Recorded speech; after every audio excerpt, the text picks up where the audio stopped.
આજે રાજકોટના પ્રભારી મંત્રી તરીકે જે અતિ કરુણ દુર્ઘટના બની છે એ અંગે જાત માહિતી મેળવવા અને થયેલ કામગીરીની સમીક્ષા કરવા માટે મેં આજે જિલ્લા collector Shri, police commissioner Shri અને મ્યુનિસિપલ કમિશનર શ્રી અને હોસ્પિટલના અધિક્ષક શ્રી આ બધા સાથે વિગતવાર ચર્ચા કરી છે અને જે કામગીરી થઈ છે એની જાણકારી પણ મેં મેળવી છે. સરકારશ્રીએ આ દુર્ઘટનાને અતિ ગંભીરતાથી લીધી છે અને રાતોરાત અમારા ગૃહમંત્રી હર્ષભાઈ સંઘવી આવ્યા હતા. એણે રાતે 3 વાગ્યા સુધી જાગી અને આખી પરિસ્થિતિની સમીક્ષા કરી, જરૂરી સૂચનાઓ આપી. બીજે દિવસે સવારમાં માનનીય મુખ્યમંત્રી શ્રી ખુદ આવ્યા અને પરિસ્થિતિની સમીક્ષા કરી અને જરૂરી આદેશો આપ્યા. એટલે આ રીતે સરકારે ખૂબ ગંભીરતાથી આ ઘટનાને લીધી છે. મૃતકો પ્રત્યે સૌને સદભાવના હોય એ સ્વાભાવિક છે.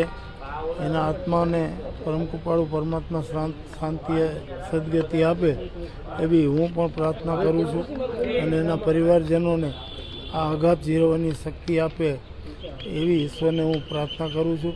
સરકારે મૃતકોના પરિવારજનોને જે સરકારે સહાયની જાહેરાત કરી હતી એ 24 જણાને ચૂકવાઈ ગઈ છે.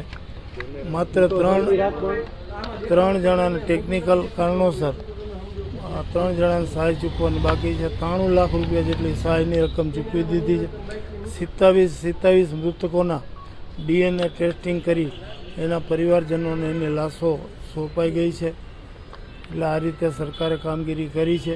સીટની રચના કરી આખા બનાવની તપાસ થશે અને જવાબદારો સામે કડકમાં કડક કાર્યવાહી કરવાની સરકારે જાહેરાત કરી છે અને જવાબદાર જે પ્રાથમિક રીતે જે લોકોની જવાબદારી હોય છે એવા લોકોને સસ્પેન્ડ કરવામાં પણ આવ્યા છે. એટલે આ રીતે સરકારે ખૂબ ગંભીરતાથી આ બનાવને લીધો છે અને અસરકારક કામગીરી સરકાર કરી રહી છે. સીટનો રિપોર્ટ કયા સમય સુધીમાં આવી જશે?